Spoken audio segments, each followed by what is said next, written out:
Assalamualaikum warahmatullahi wabarakatuh.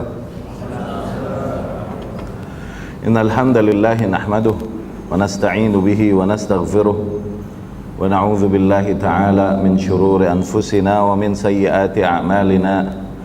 May yahdihillahu fala mudilla lahu wa may yudlil fala hadiya lahu. Wa asyhadu an la ilaha illallah wa asyhadu anna Muhammadan 'abduhu wa rasuluhu, amma ba'd. Fa inna asdaqal kalami kitabullah wa khairal hadi hadi Muhammad sallallahu alaihi wasallam wa syarral umuri muhdatsatuha wa kullu muhdatsatin bid'ah wa kullu bid'atin dhalalah wa kullu dhalalah finnar, amma ba'd. Ikhwani wa akhwati rahimakumullah, alhamdulillah Allah subhanahu wa ta'ala kembali pertemukan kita di kesempatan yang berbahagia ini, ya.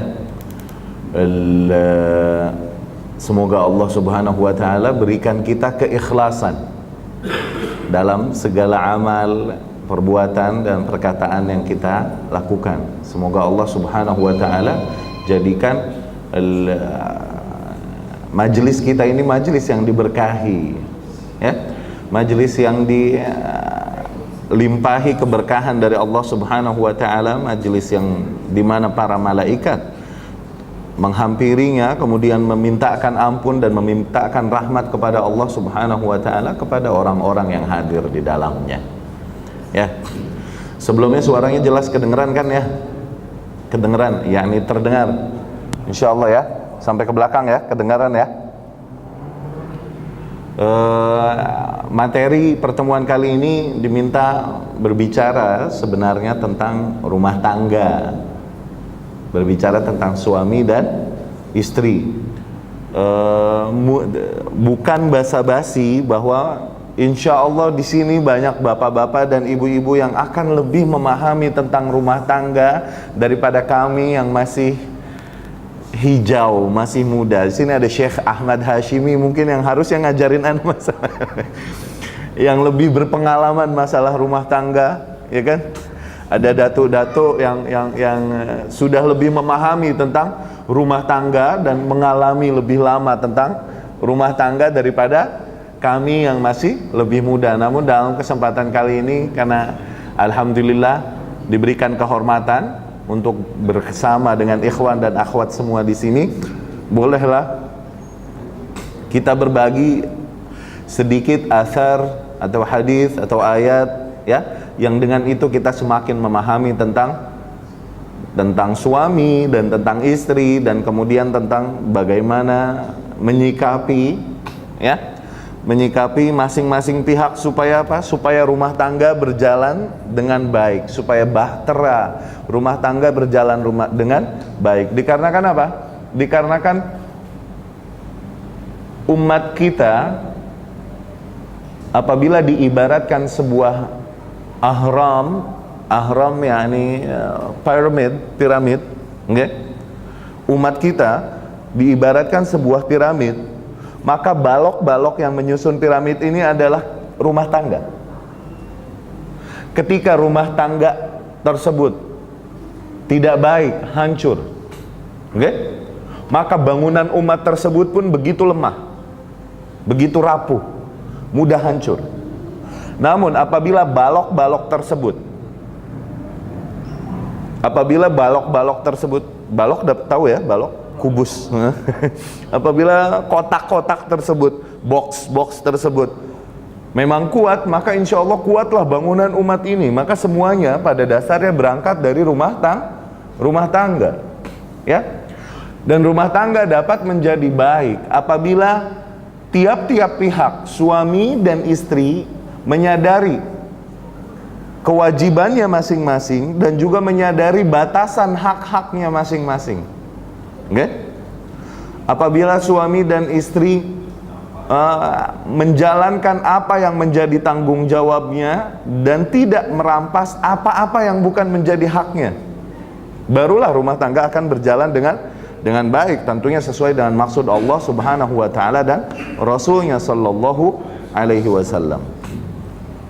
Dan demikianlah musuh-musuh Islam mencoba merusak kaum muslimin, yaitu dari apa? Dari rumah tangga. Dirubahnya konsep atau pola fikir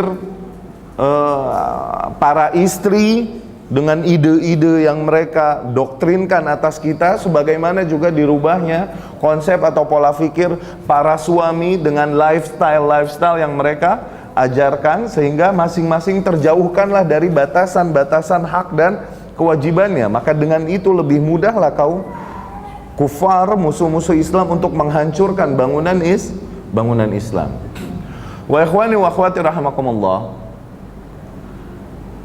rumah tangga dapat berjalan dengan baik di antara apa yang dapat kita fahami dari riwayat-riwayat yang sahih yang datang ya dari Rasul sallallahu alaihi wasallam dan para sahabat,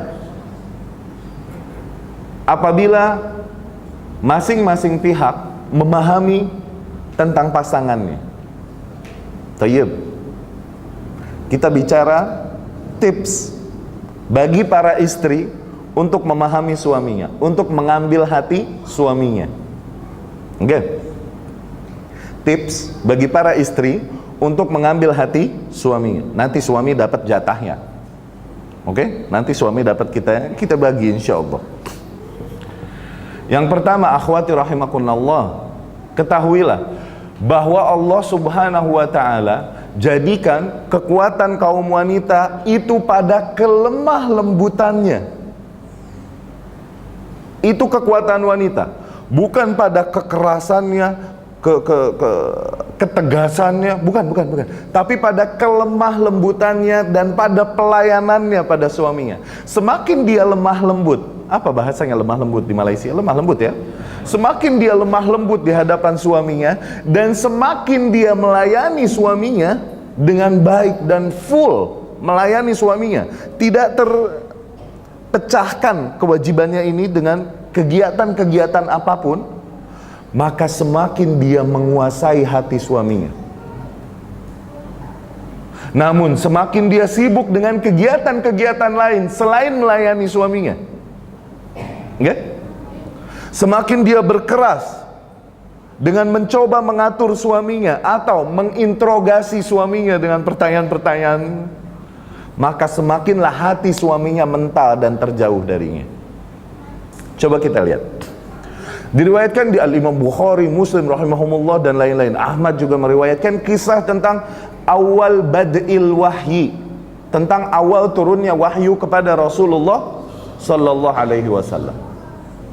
Oke, perhatikan hal ini.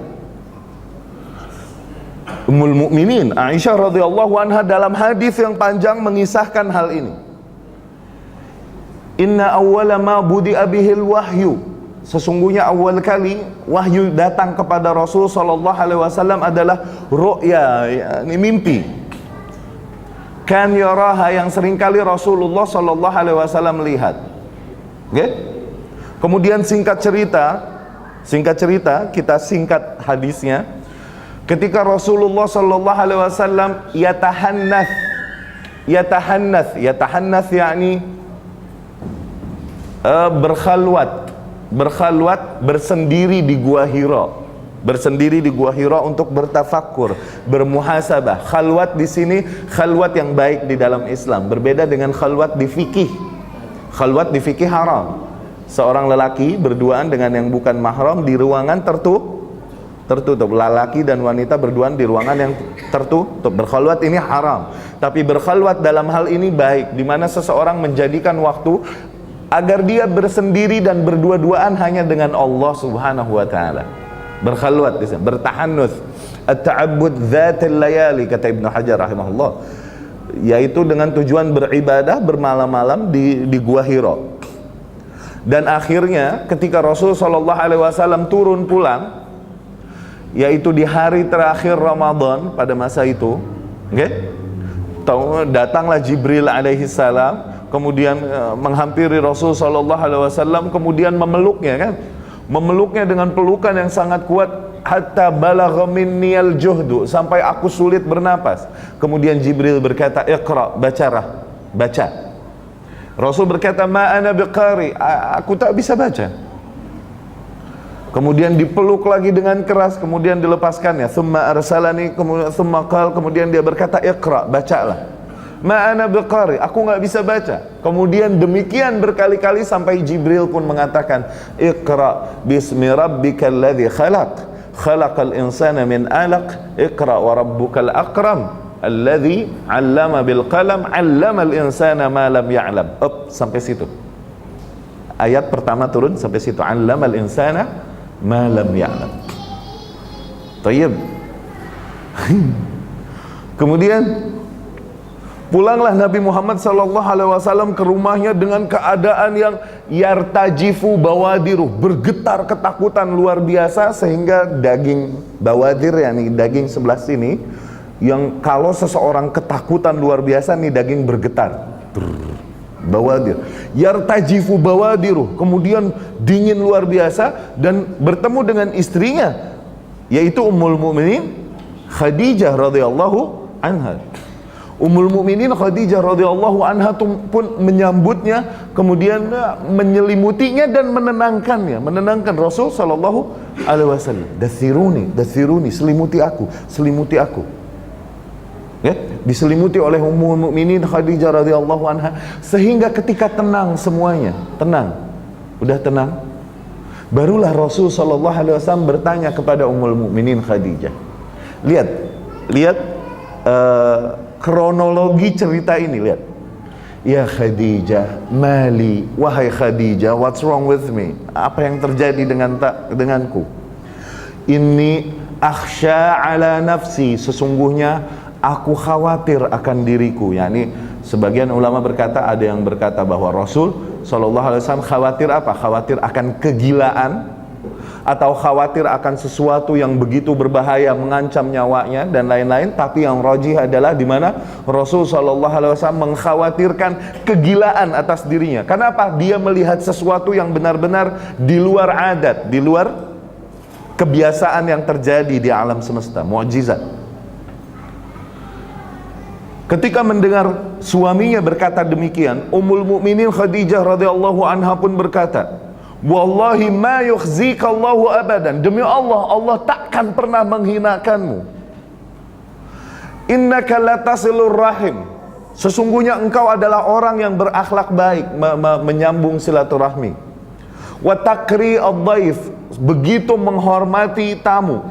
Wa tu'inu ala nawaibil haq, begitu engkau sering membantu orang-orang yang berhak, yakni orang-orang yang berhak mendapatkan bantuan.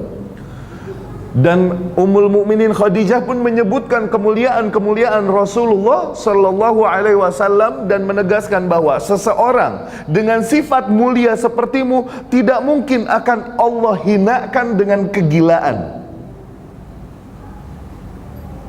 Setelah itu kemudian Ummul Mukminin Khadijah radhiyallahu anha membawa Rasul sallallahu alaihi wasallam menemui ammunya, pamannya Ummul Mukminin Khadijah yang bernama Waraqah bin Naufal. Waraqah bin Naufal adalah seseorang yang banyak membaca kitab-kitab samawi terdahulu, dan ketika diceritakan apa yang terjadi pada Muhammad sallallahu alaihi wasallam, dia berkata, hadza namus alladzi anzalallahu ala Musa. Itu adalah namus, yakni yang datang kepadamu di Gua Hira adalah namus yakni Jibril, yang juga Allah turunkan kepada Musa alaihi salam.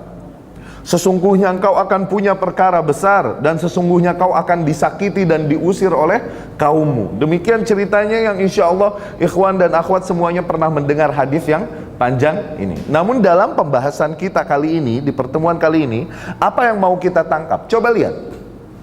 Ummul Mukminin Khadijah radhiyallahu anha adalah seseorang yang sangat dicintai Rasulullah sallallahu alaihi wasallam. Begitu Rasul mencintainya dan selalu mengenangnya, menyebutkan kebaikan-kebaikannya.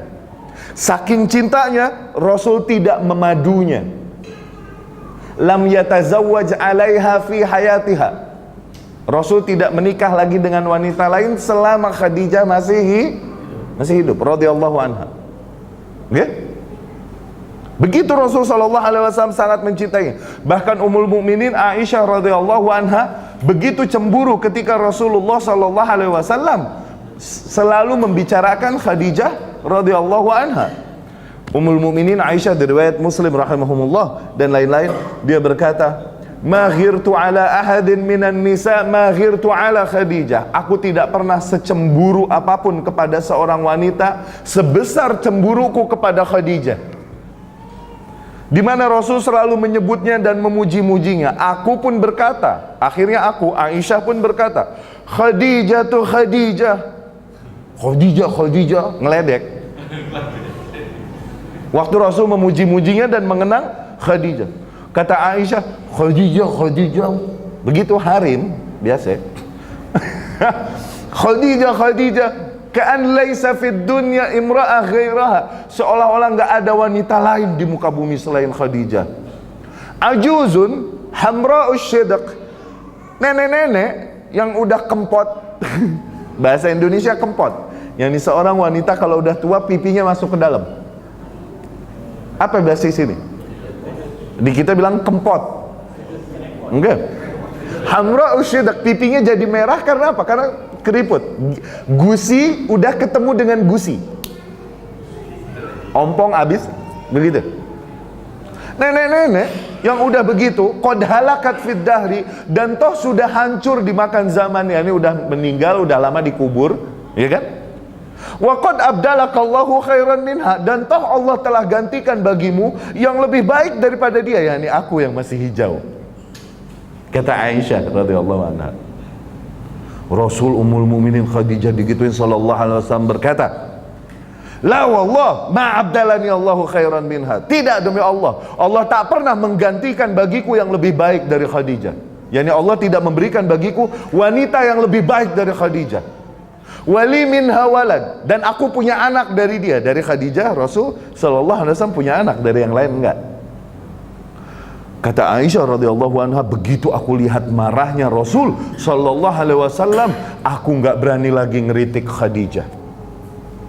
Karena apa? Karena menimbulkan murkanya Rasul sallallahu alaihi wasallam. Murkanya Rasul, murkanya Allah. Hati-hati. Thayyib. Kenapa bisa demikian cintanya Rasul sallallahu alaihi wasallam kepada Khadijah? Lihat, kasus yang tadi turunnya wahyu pertama kali. Begitu Rasul datang ke rumahnya dalam keadaan panik, ketakutan, bergetar. Tidak dia, apa yang dilakukan wanita sekarang ketika lelakinya pulang dalam keadaan seperti itu? Apa yang dilakukan wanita sekarang? Apa? You guys with me? Bisa difahami nggak apa yang Anda sampaikan? Bisa ya? Apa yang dilakukan istri-istri ente? Kalau ente pulang berkeringat, ketakutan, panik, apa yang dilakukan oleh dia? Interogasi, wallah. Interrogation. Dari mana? Anda siapa? Adik siapa? Ayo, abang dari mana? Abang dari mana? Bilang. Begitu gak? Anda siapa? Ayo. Ngapain aja? Habis mancing ya? Habis mancing. Anwar nih. Gitu gak? Tapi wanita yang baik adalah wanita yang tahu kapan dia harus berkata dan kapan dia harus diam. Melihat suaminya lagi begini, diam. Cukup layani sebaiknya, sambut dengan hangat, tenangkan, selimuti, biar tenang dulu, biar tenang suaminya. Jangan dihujani dengan pertanyaan. Karena apa? Lelaki sifatnya nggak mau digituin. Lelaki ini nggak terima ditanya, ditaruh sebagai terdakwa, ditanya, ditekan apa? Lelaki yang memang lelaki ya. Sekarang kan banyak lelaki yang menjadi bengkok, sebagaimana wanita-wanita mulai menjadi lempeng. Sekarang kan begitu kan, karena berubahnya sunnatullah nih. Lelaki yang memang lelaki nggak bakalan terima dia ditekan oleh istrinya, enggak. Sebagaimana Arab dulu berkata, wa syarrur rijali man tu'addibuhul mar'ah, dan seburuk-buruknya lelaki adalah yang dididik, diatur oleh istrinya. Dia merasa berada di bawah kuasa istrinya, nggak terima dia. Ditanya-tanya, nggak, diemin. Makanya wanita pun yang baik adalah bagaimana dia bisa mengambil hati suaminya. Layani sebaik mungkin, layani. Jangan kau hujani dengan pertanyaan. Tenangkan dulu, tenangkan, sampai dia cerita sendiri. Lihat Rasul yang akhirnya mulai menceritakan apa yang terjadi padanya. Melihat suaminya yang ketakutan dan panik luar biasa demikian, Khadijah sebagai wanita tentunya pasti pengen nanya dong, pasti gak? Tapi dia tahan fitrahnya yang pengen tanya ini, dia tahan, dia layani suaminya sebaik mungkin. Ditenangkan, setelah tenang suaminya sendiri yang bercerita. Lihat betapa pintarnya Khadijah radhiyallahu anha menempatkan dirinya sebagai istri. Dia korbankan seluruhnya untuk Rasul sallallahu alaihi wasallam, hartanya, jiwanya, raganya untuk Rasulullah sallallahu alaihi wasallam. Dia tempatkan dirinya sebagai istri yang baik yang melayani suaminya kalaupun jauh lebih muda. Dia tidak menuntut apa-apa yang dituntut oleh seorang wanita mungkin dari suaminya, agar dimanjakan, agar tidak. Justru dengan melayaninya saja cukup, maka dengan itu suamimu akan berada di genggaman tanganmu. Dengan melayaninya, bukan dengan berkeras menginterogasinya. Dari mana? Fulus kemarin 2 juta dikemanain?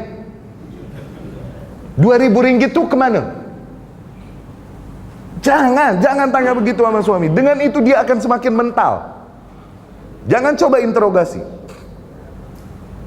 Dan justru dengan melayani sebisa mungkin, barulah akhirnya ya lelaki ini kalau udah keambil hatinya. Mungkin ketika ayah dan ibunya meminta sesuatu kepadanya, bisa jadi dia menolak. Bisa jadi dia menolak. Maaf mah, maaf abah, nggak ada.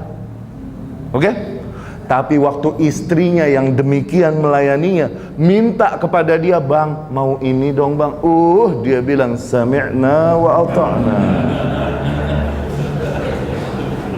Bisa jadi lelaki. Asal apa? Asal kita pinter ambil hatinya, kata orang Betawi.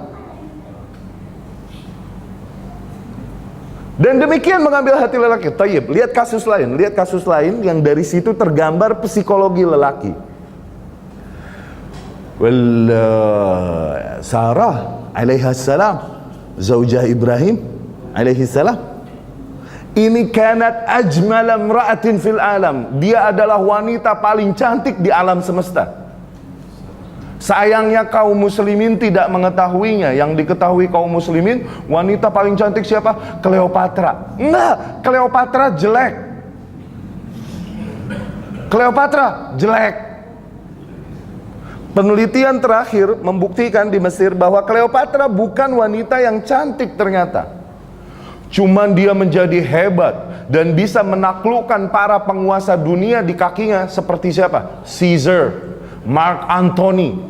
Karena apa? Karena skillnya dalam mengambil hati, bukan karena fisiknya. Awas. Dan ini pun terjadi, coba lihat. Sarah ini wanita yang sangat cantik luar biasa. Oke? Terbayang cantiknya, di riwayat sahih banyak diceritakan hal ini. Kalau kita baca Rahik Maktum atau baca sirah-sirah akan diceritakan hal ini, di mana Ibrahim alaihissalam dengan Sarah ketika pergi dari negeri Ur, Irak. Ibrahim menentang kesyirikan yang terjadi sampai dibakar tapi nggak mempan, akhirnya diusir. Pergilah dia bersama istrinya ini Sarah, pergi mencari basis dakwah baru. Sampailah mereka ke sebuah negeri. Dia mau mampir ke negeri itu. Cuman di negeri rajanya zalim. Yani para muhakkikin, para peneliti sejarah berkata negeri ini paling tepat adalah negeri Mesir. Raja-raja di sono, maka Fir'aun sono. Oke? Sampailah di sana untuk mencari perbekalan, makanan, minuman dan lain-lain. Iya gak? Masuk ke negeri itu, Ibrahim diilhami oleh Allah Subhanahu wa taala bahwa jangan kau berkata bahwa negeri ini adalah negeri zalim, yang apabila seorang wanita asing datang ke negeri itu, maka akan dirampas, diculik. Seorang wanita datang ke negeri itu dengan suaminya, maka wanita itu akan diculik. Itu tradisi yang berjalan di sana. Tapi kalau seorang wanita datang dengan saudaranya, dengan abangnya atau adiknya lelaki, maka akan dihormati dan gak diculik. Itu tradisi yang buruk yang berjalan di negeri tersebut. Kemudian datanglah Ibrahim ke sana dan dia berpesan sama istrinya, Dek, jangan bilang bahwa kau adalah istri abang. Ya bahasa kita begitu deh ya. Jangan bilang bahwa kau adalah istriku, tapi bilang bahwa kau adalah adikku. Nggak? Dalam hal ini ulama berkata Ibrahim tidak berbohong alaihi salam. Rasul masa berbohong? Iya gak?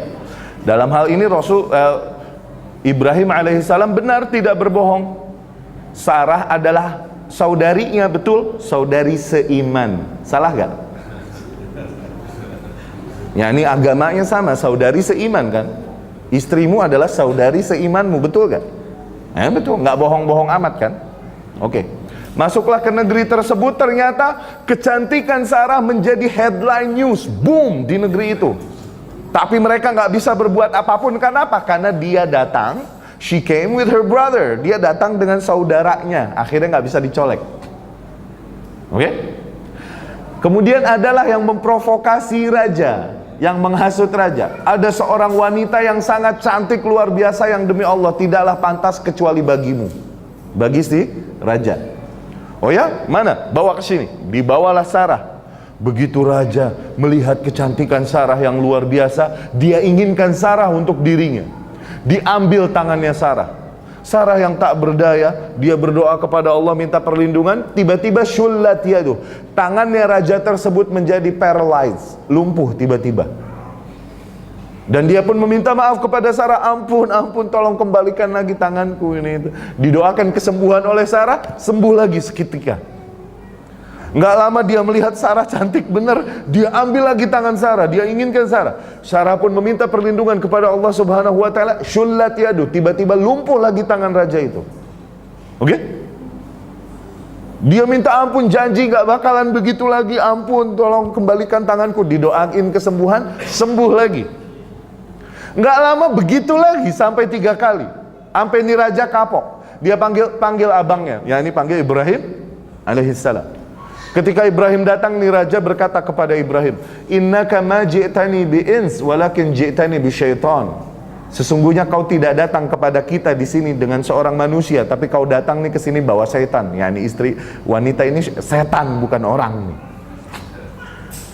Pergi, diberilah semua kebutuhannya, makanannya, minumannya, pakaiannya, bahkan diberi seorang budak wanita. Yani wanita secantik dan sehalus ini, la tukhdimu nafsaha, she can't serve herself, dia nggak bisa melayani diri sendiri. Yang kayak gini butuh slave, butuh budak wanita. Diberilah seorang budak wanita yang bernama Hajar. Oke?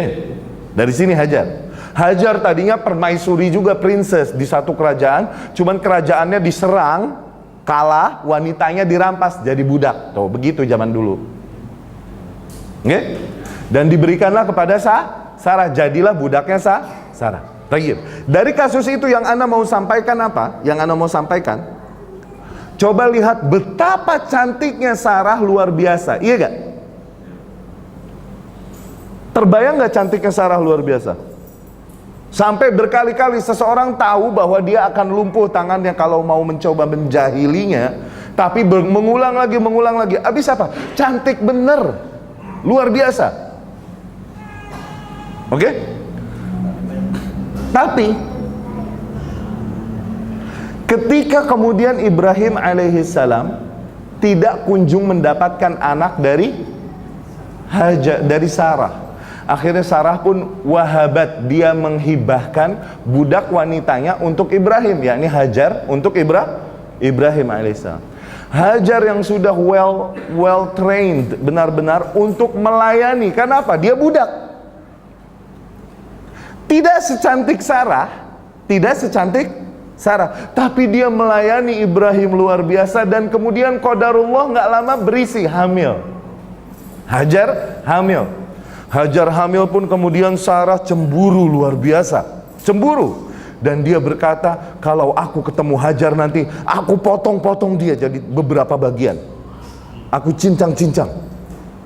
Sehingga Allah perintahkan Ibrahim, selamatkan Hajar, pergi, bawa Hajar pergi. Akhirnya pergilah dia dan kemudian sampailah ke sebuah lembah yang gersang. Cerita yang panjang, oke? Yang mau Anda sampaikan adalah, lihat, kenapa Sarah bisa cemburu kepada Hajar, padahal dia yang paling cantik. Harusnya Ibrahim jauh lebih mencintainya. Kenapa? Dia cantik luar biasa, tapi kok bisa wanita secantik ini sampai cemburu? Cemburunya kepada seorang budak lagi. Karena terlihat betapa Ibrahim alaihissalam, fitrah wanita melihat si lelakinya nyaman bersama wanita lain. Dia merasa dilayani dengan baik, kemudian yang diharapkannya pun ternyata datang seorang anak. Fitrah lelaki pasti akan sayang kepada istrinya yang kemudian mengandung anaknya, kan? Iya kan? Dan akhirnya hal inilah yang bikin Sarah cemburu. Kenapa? Hajar melayani Ibrahim alaihissalam dengan baik berarti. Bahkan salah satu bentuk pelayanannya adalah yang diinginkan Ibrahim alaihissalam darinya seorang anak dapat.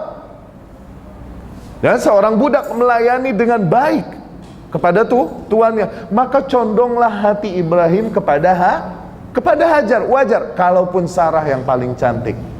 Kenapa? Karena servis itu dia dapatkan luar biasa dari Hajar yang tidak secantik Sarah, tapi servisnya luar biasa. Jangan pernah kita kira kecantikan fisik akan membuat si lelaki takluk selamanya. Enggak, kalaupun takluk sebentar.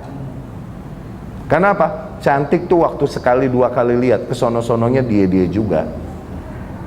Iya enggak? Pizza ini ajib. Pizza, tapi tiap hari makan pizza. Enak, mual. Iya gak? Dan ini fitrah. Akhirnya condonglah Ibrahim alaihissalam kepada Hajar. Kenapa? Karena pelayanannya yang luar biasa. Karena seorang budak yang memang well trained untuk service, untuk melayani. Demikianlah seorang lelaki takluk. Dan si lelaki ketika takluk benar-benar oleh seorang wanita, dapat diambil hatinya, maka dia menjadi anak-anak di hadapanmu yang akan begitu manja kepadamu, wahai kaum wanita. Yusuf alaihissalam, dia berkata kepada Allah subhanahu wa ta'ala, wa illam tasrif anni kaidahunna la asbu ilaihin. Wahai Allah, yakni asijnu ahabbu ilayya mimma yad'unani ilaih. Sungguh penjara lebih aku cintai daripada godaan mereka. Yang lebih baik aku dipenjara daripada kena godaan mereka. Dan kemudian Yusuf alaihissalam berkata, kalau kau tak palingkan dariku ya Allah tipu daya mereka, niscaya aku akan asbu kepada mereka. Ya, asbu. Aku akan asbu kepada para wanita tersebut. Asbu ini apa? Para ahli tafsir berkata asbu yakni ayyakuna rajulu sabiyan, seorang lelaki, rajul, kuat. Oke? Idealis, punya pegangan. Tapi berubah menjadi kekanak-kanakan dan manja. Demikianlah lelaki ketika keambil hatinya. Insya Allah dia di luar rumah adalah seorang raja, tapi ketika berada di hadapanmu dia tetap seorang anak kecil yang manja kepadamu. Kenapa? Karena kau bisa mengambil hatinya dengan baik. Seberkuasa apapun seorang lelaki di luar rumah, sampai dalam rumah ngapain? Manja dia sama istrinya tetap. Iya gak? Fir'aun lagi, alaihi la'natullah. Fir'aun di luar rumah bukan cuman bos, bukan cuman raja, tapi dia Rabb, Tuhan. Oke? Dia berkata apa? Inni rabbukumul a'la. Akulah Tuhanmu yang maha tinggi. Sampai berani berkata demikian Fir'aun. Ya, membuat para syaitan salut. Oh, salut, berani Fir'aun. Aneh gak godain dia sampai situ, kata syaitan. Yani dia udah terlatih sendiri tanpa godaan syaitan. Sampai dia berkata, inni rabbukumul a'la, sesungguhnya aku adalah Tuhan kalian yang maha tinggi. Lihat, di luar rumah dia adalah seorang Tuhan yang disembah. Oke? Tapi ketika pulang sampai rumah, dia perintahkan, dia dengar dari dukun-dukunnya, apa dukun bahasa sini apa betul kan? Bomo-bomonya bilang akan lahir seorang bayi lelaki yang akan menggoncangkan kuasamu. Kalau begitu bunuh setiap bayi yang lahir. Dibunuh setiap bayi yang lahir. Lihat berkuasanya dia. Oke? Tapi sampai rumahnya istrinya Asia, istrinya ini Asia. Oke? Radhiyallahu anha wa alaiha salam. Asia istrinya berkata, "Bang, nih ada bayi nemu di kali. Yang ini mah jangan dibunuh ya, buat kita aja. Istrinya yang minta. Karena istrinya yang minta, dia bilang, oh kalau buat lu si Neng apa aja ambil. Padahal ini bayi yang dicari-cari mau dibunuh. Lihat, di luar rumah dia raja, tapi nyampe dalam rumah dia berkata sami'na wa ata'na kepada istrinya.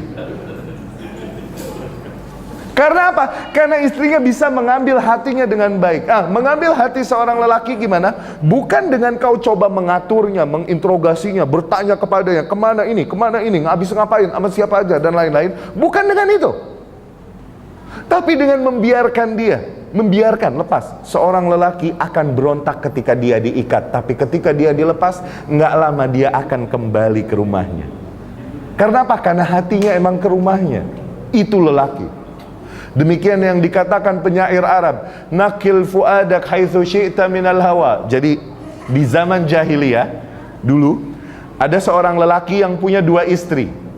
Seorang lelaki punya dua istri. Masing-masing istri punya satu budak wanita dan satu lagi punya satu budak wanita. Rumahnya deket-deketan. Enggak? Sebenarnya istri-istrinya ini mah mungkin damai-damai aja, tapi yang bikin ribut nih budak-budaknya ini yang suka ledek-ledekan. Oke? Yang suka mock each other.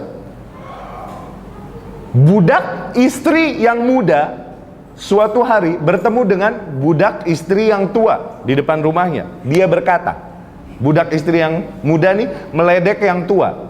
Meledek yang tua dengan syair. Dia berkata, "Ma tastawir rijlan, rijlun sahihatun wa rijlun ramat fihi zamanu fashullati."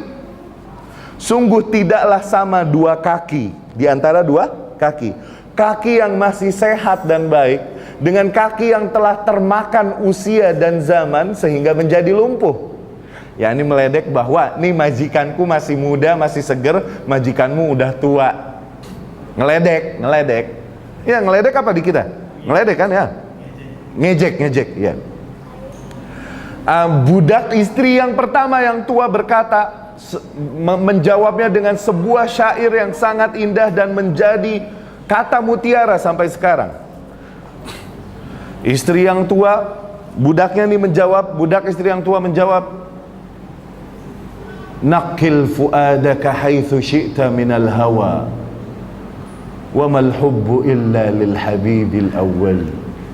Pindahkanlah hatimu sesering mungkin kau mau. Ya, ini pindahkanlah hatimu sesering mungkin kau mau. Tapi tetap cinta yang teringat adalah cinta yang pertama. Kam manzilin fil ardi ya'lafuhul fata. Berapa banyak rumah yang ditinggali oleh seorang lelaki di muka bumi. Oke?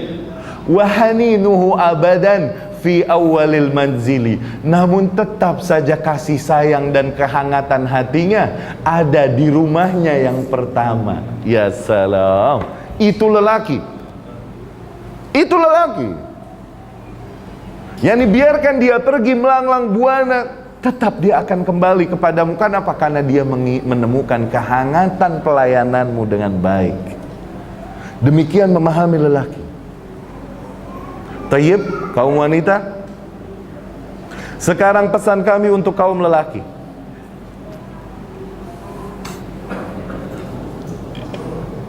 Oke. Pesan kami untuk kaum lelaki. Wanita adalah makhluk yang paling indah yang Allah ciptakan di muka bumi. Oke. Tapi juga satu waktu wanita adalah makhluk yang paling misterius. Ya salam. Misterius. Bongo-bongo itu dapat kita taklukkan, tapi wanita susah, bro. Syuf, bahkan Rasul Shallallahu Alaihi Wasallam berkata, menggambarkan betapa wanita adalah makhluk yang terindah sehingga menjadi godaan yang paling kuat. Rasul Shallallahu Alaihi Wasallam berkata di Bukhari dan Muslim rahimahumullah dari Abu Hurairah dan lain-lain, ma taraktu ba'di fitnatan adarra 'ala rijal minan nisa. Tidaklah aku tinggalkan sepeninggalku fitnah, godaan yang lebih besar bagi kaum lelaki daripada wanita. yakni kita seorang lelaki mungkin kuat dia menghadapi godaan fulus, menghadapi godaan hal-hal lain, dia mungkin kuat, bisa jadi kuat. Tapi ketika yang dihadapinya adalah seorang wanita, maka tidaklah selamat kecuali orang-orang yang memang Allah selamatkan. Di situ menghadapi wanita, ya akhi, menghadapi wanita, mau jahil, mau alim, mau jahil, mau ahli ilmu, sama.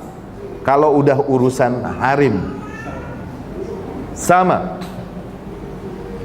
Syuf,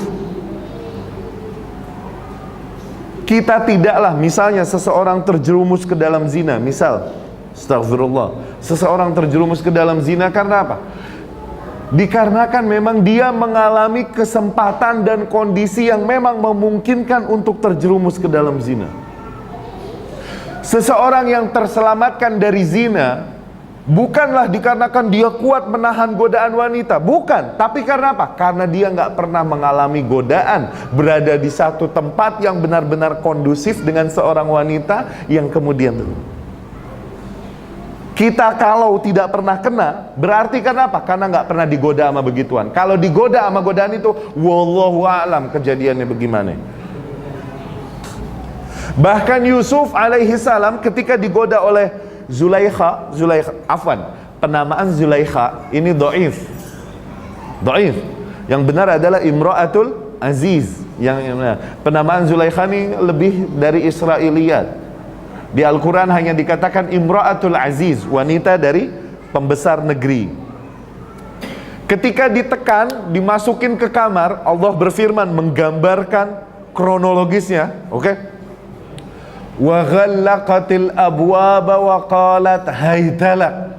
Dan dia, yakni itu wanita, kunciin pintu-pintu, dikunci semua aman, dan kemudian dia menghampiri Yusuf seraya berkata, haytalak, sini ya.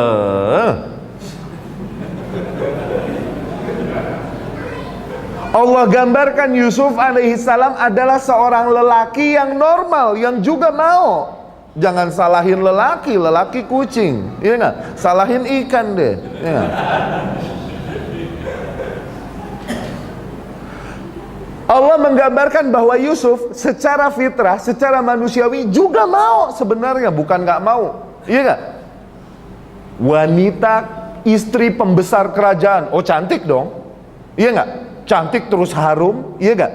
Kemudian apalagi yang ditakutkan? Takut ketahuan orang? Enggak, tenang, udah dikunci-kunciin. Dia dengan powernya udah bisa mengatur. Iya gak? Apalagi yang menahan dia dari ini wanita? Takut apa? Nggak mau kau jelek? Enggak, dia cantik. Nggak mau bau? Enggak, dia wangi, istri pembesar kerajaan. Nggak mau takut ketahuan orang, oh tenang, udah diamankan sama nih wanita. Allah, nggak ada alasan lain untuk menolak nih wanita, nggak ada. Oke? Allah gambarkan, Allah berfirman, laqad hammat bihi wa hamma biha. Nih wanita udah benar-benar hammat bihi yakni pengen dimakan. Yusuf pun alaihissalam udah Lihat bahasa Arab, dari lafaz per hurufnya bahkan menggambarkan maknanya. Bahasa Arab sempurnanya, indahnya luar biasa. Dari lafaznya, redaksinya, bahkan per hurufnya menggambarkan maknanya. Oke? Allah menggambarkan tentang kaum yang Allah hancurkan. Fadamdama alaihim, tuh, fadamdama alaihim. Tahu laler? Laler apa laler di sini? Laler. Lalat ya? Lalat. Bahasa Arabnya zubab. Kenapa zubab? Zabba ya zubbudi. Kalau ada ayam tuh kita nazubbu. Hush. Itu apa bahasa sininya? Menghalau. Zabba ya zubbu. Aba ya abu artinya kembali. Laler psikologinya kalau diusir balik lagi, diusir balik lagi. Zubab, akhirnya zubab. Ajib. Telunjuknya apa? Sababah. Kenapa?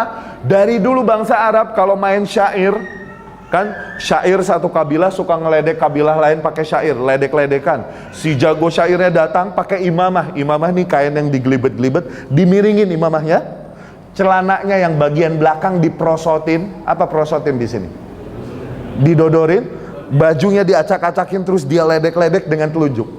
R&B. Ini barat baru. Ini barat baru, bro. Kita duluan. Dia ngeledek-ledek. Kalau ngeledek pakai telunjuk. Ngeledek bahasa Arabnya sabaya subuh. Karena telunjuk selalu digunakan untuk ngeledek, jadi sababah.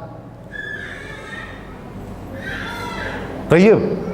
Allah berfirman, laqad hammat bihi wa hamma biha. Wanita itu, Imra'atul Aziz, udah benar-benar pengen kepada Yusuf alaihissalam. Yusuf pun pengen, manusiawi. Tapi Allah subhanahu wa ta'ala menjaga Yusuf alaihissalam. Wa illa tasrif anni kaidahunna la asbu ilaihin. Kalau bukan karena Allah palingkan dariku tipu daya mereka, ya kan? Laula an ra'a burhana rabbi, kalau bukan karena aku melihat keterangan dari Allah subhanahu wa ta'ala sehingga memalingkan dia dari wanita tersebut. Lihat, kenapa? Kalau udah godaan wanita, sekuat apapun seorang lelaki, wallahu a'lam, mau berilmu mau jahil, kalau sudah di dalam kondisi yang kondusif, wallahu a'lam yang terjadi. Oke? Tapi wanita bisa menjadi, ya akhi, wanita bisa menjadi sebaik-baiknya perhiasan dunia apabila apa?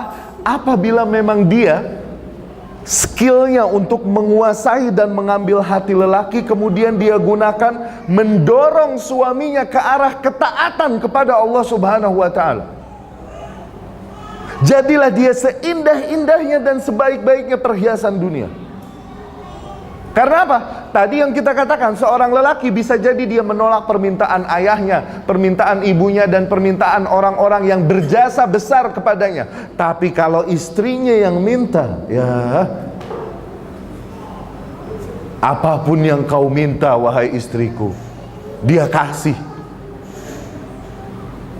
Nah, kuasa ini terhadap suaminya, terhadap hati suaminya, apabila dia gunakan untuk mendorong suaminya ke arah ketaatan kepada Allah subhanahu wa ta'ala, ya, maka dialah sebaik-baiknya perhiasan di muka bumi. yakni sesuatu yang sangat dicintai dan kemudian menguntungkan bagi lelakinya dan keluarganya di akhirat nanti. Namun misteriusnya wanita memang Allah subhanahu wa ta'ala ciptakan mereka tidak berakal lurus seperti kita. Maka salahlah ketika seorang lelaki memaksa si wanita untuk lurus seperti kita. Jangan. Kenapa? Memang mereka diciptakan Allah subhanahu wa ta'ala, mereka nih bengkok. Di hadis Abu Hurairah radhiyallahu anhu, Rasul sallallahu alaihi wasallam bersabda, "Innal mar'a khuliqat min dhila' wa inna a'wajad dhila' a'la." Sesungguhnya wanita diciptakan dari tulang rusuk yang bengkok. Dan sesungguhnya tulang rusuk yang paling bengkok adalah yang paling tinggi, yang paling atas. Yani semakin atas, semakin bengkok. Bengkoknya sampai letter U. Sampai U. Wa in dhahabta tuqima, apabila kau mencoba meluruskannya, kasarta, maka kau akan mematahkannya. yakni jangan pernah kau coba memaksakannya untuk lurus. Wa in tarakta, tapi apabila kau tinggalkan, fadhalla ala wijaji, maka dia akan bertahan dengan kebengkokannya. Tayyib, kita akan coba fahami hadis ini. Maknanya apa? Rasul sallallahu alaihi wasallam berkata kepada kaum wanita, dikarenakan kaum wanita adalah kaum yang paling bisa menaklukkan lelaki, adalah istrinya. Oke? Rasul berkata kepada mereka, ya ma'syaran nisa tasaddaqna, wahai sekalian wanita, banyak-banyaklah bersedekah. Fa inni ra'aitukunna aktsara ahlin nar, karena sesungguhnya aku melihat kalian kaum wanita adalah penduduk neraka terbanyak. Lima ya Rasulullah, mengapa demikian ya Rasulullah? Lianna kunna takfurna al-ashir wa tukthirna al-la'an, karena kalian kufur ashir, yakni kufur kepada suami. Kufur kepada suami maknanya kebaikan-kebaikan yang ada dari suami semuanya mereka lupakan ketika ada kesalahan sekali aja dari suami.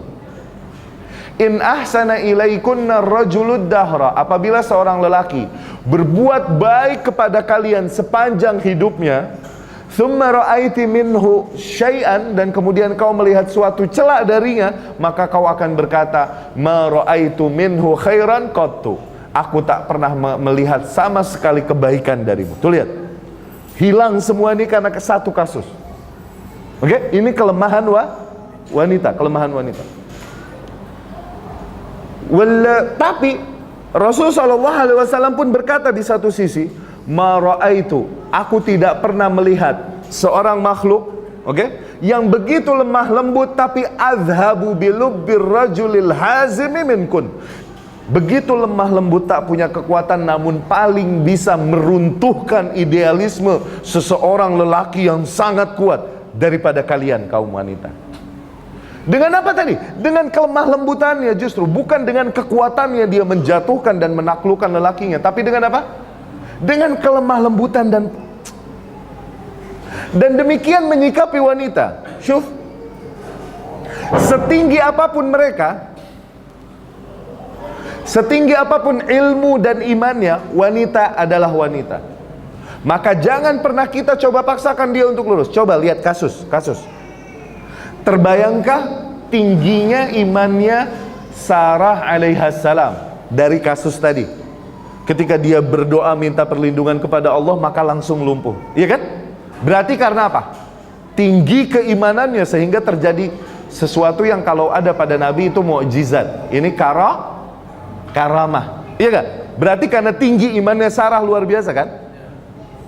Dia doa langsung terkabulkan. Tinggi keimanannya, satu sisi. Tapi ketika dia menjadi wanita, dia tetap wanita.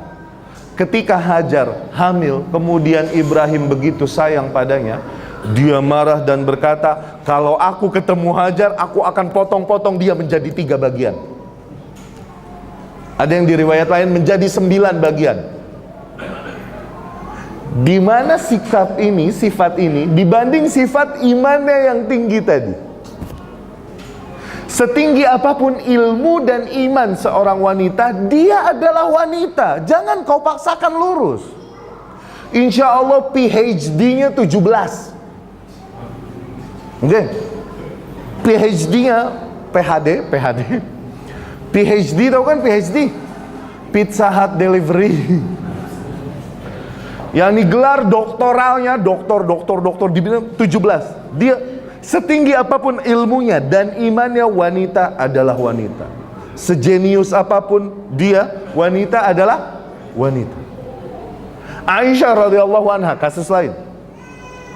Anda mau memberikan gambaran kepada suami bahwa keliru ketika kita memaksakan mereka untuk berakal, berpola pikir seperti kita kaum lelaki yang lempeng. Jangan. Kenapa? Emang mereka diciptakan bengkok.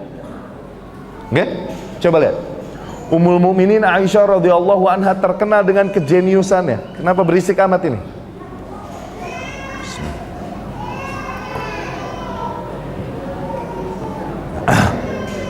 Ummul Mukminin Aisyah radhiyallahu anha terkenal dengan kejeniusannya.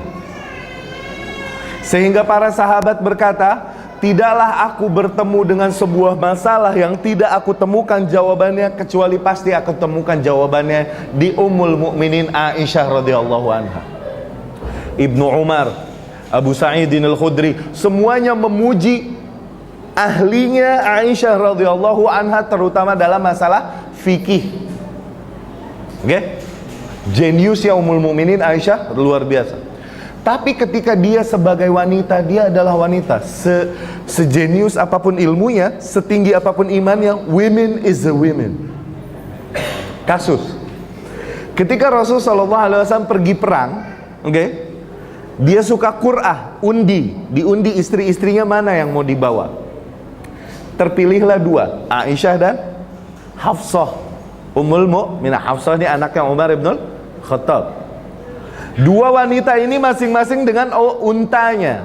Untanya ini ditutupkan. Kalau Ummul Mukminin dihijabin semuanya, tutup.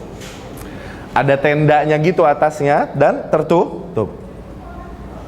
Di tengah perjalanan dia bete. Ummul Mukminin Aisyah bete, boring. Dia berkata kepada Hafsah, ya Hafsah, tukeran tempat yuk, tukeran onta. Boring. Oh ya udah, mereka tukeran tempat dan Rasul nggak tahu bahwa mereka tukeran tempat. Kemudian Rasul pun sallallahu alaihi wasallam mendekati ontaknya Hafsah, kemudian mencumbunya, yakni sebagaimana seorang suami merayu istrinya kemudian menarik ontanya Hafsah, ditarik. Yang isinya adalah Ummul Mukminin Aisyah. Aisyah merasa cemburu, oh berarti Rasul mau begitu Dia minta berhenti dan dia minta turun. Ketika dia turun, dia cari semak-semak, dia buka kakinya, dia taruh di semak-semak itu. Dia berkata, ya Rabbi, kalau ada ular biar gigit aku, biar aku mati. Kenapa? Aku nggak tahan, itu haknya ya Rabb. Untuk mencumbu istrinya adalah hak suami, tapi aku nggak tahan. Lihat di mana kejeniusannya tadi dengan kecemburuannya. Lihat, setinggi apapun ilmunya, imannya, women is a women. Iya nggak? Rasul sallallahu alaihi wasallam sedang di rumah Ummul Mukminin Aisyah radhiyallahu anha. Kemudian datang istri Rasul yang lain. Rasul dengan bersama para sahabatnya. Datang istri Rasul yang lain, laula akhta, kalau nggak salah kasusnya Hafsah juga, membawakan makanan, kue-kue di wadahnya. Mampir nih, ini seorang istri membuatkan kue untuk suaminya, wajib. Rasul pun menyambutnya dan berkata terima kasih. Sudah, Rasul membawanya dan memberikannya kepada Aisyah. Ya Aisyah, ini dia membuatkan kue untuk kita. Diberikan kepada Ummul Mukminin Aisyah, diterimanya. Kemudian dia marah, cemburu, dia marah, dibanting piringnya di depan para tamu. Lihat kecerdasannya yang luar biasa, kejeniusannya dan imannya yang tinggi. Tapi ketika kasus begitu, wanita adalah wanita, ngambeknya ngambek.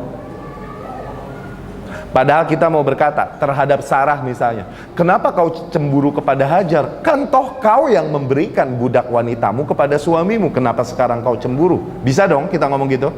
Tapi itu otak kita, itu mindset kita, lelaki yang lurus. Jangan kau paksakan wanita lurus, patah. Kita bisa berkata kepada Ummul Mukminin Aisyah radhiyallahu anha, oke? Kita bisa berkata kepadanya, dia bagaimanapun adalah istrinya Rasul. Harusnya kau nggak usah cemburu, kau adalah istri Rasul. Masih bagus kau diambil Rasul sebagai istrinya, mulia untukmu. Nggak usah pakai cemburu-cemburu lagi dong, harusnya gitu.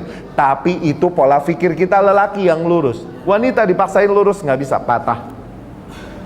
Fatimah radhiyallahu anha, anak siapa? Anak Rasul sallallahu alaihi wasallam. Lihat kemuliaan Fatimah radhiyallahu anha, oke? Lihat kemuliaannya dan nanti kita lihat kasus ketika dia sebagai wanita adalah wanita. Fatimah, Hudzaifah ibn Yaman radhiyallahu anhu suatu hari berkata, dia meriwayatkan, qalat li ummiku, ibuku, yakni ibunya Hudzaifah ibn Yaman berkata kepadaku, mundu mata ahduka bir Rasul sallallahu alaihi wasallam, sudah berapa lama kau tidak ketemu Rasul sallallahu alaihi wasallam? Kata Hudzaifah, aku tidak bertemu dengan Rasul sejak demikian. Udah lama nggak ketemu Rasul sallallahu. Fatanawalatni ummi, akhirnya ibuku pun memakanku, yakni memarahiku luar biasa. Kenapa nggak sama Rasul? Gitu, diomelin sama ibunya, dimarahin sama ibunya. Akhirnya aku pun berkata kepada ibuku, lihat, aku berkata kepada ibuku, insyiti, kalau kau mau, aku bisa sholat maghrib bersama Rasul sallallahu alaihi wasallam. Kemudian aku bertemu dengannya, summa ashalu, kemudian aku meminta kepadanya, liyastaghfira li walak, agar dia memintakan ampun untukku dan juga untukmu, wahai ibuku. Oke? Akhirnya ibunya berkata, iya. Pergilah Hudzaifah sholat maghrib bersama Rasul sallallahu alaihi wasallam. Ternyata setelah sholat maghrib, Rasul sholat lagi. Terus dia sholat sallallahu alaihi wasallam sampai isya. Akhirnya sholat isya lah bersama Rasul Sallallahu Alaihi Wasallam. Setelah sholat isya, infalat, Rasul pun keluar masjid. Aku pun mengikutinya dari belakang. Di kegelapan malam, Rasul pun mendengar suaraku dan dia berbalik.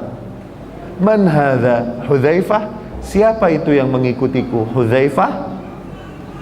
Na'am bi abi ana anta wa ummi ya Rasulullah. Iya ya Rasulullah, ini aku Hudzaifah. Kemudian Rasul pun berkata, lihat luar biasanya. Rasul pun berkata, ma hajatuk ghafarallahu laka wa li ummik. Ada perlu apa Hudzaifah? Semoga Allah mengampunimu dan ibumu. Ajib. Hudzaifah belum ngomong nih. Ente ngerti gak? Ngantuk sih, jadi gak ngerti. Ngerti gak? Hudzaifah belum mengatakan kepada Rasul Sallallahu Alaihi Wasallam, tapi Rasul tahu. Ma hajatuk, ada perlu apa wahai Hudzaifah? Ghafarallahu laka wa li ummik. Semoga Allah mengampunimu dan ibumu. Udah. Ini yang diinginkan Hudzaifah kan? Rasul memintakan ampun kepada Allah untuk dirinya dan ibunya. Kemudian Rasul pun bercerita, hadza malakun ya Hudzaifah. Wahai Hudzaifah, ini ada seorang malaikat. Kalau malaikat nggak seorang, apa dong? Satu malaikat, ya. Manazalat ila dunya qatu, yang tidak pernah turun ke dunia sama sekali, di langit terus, tidak pernah turun ke dunia sama sekali.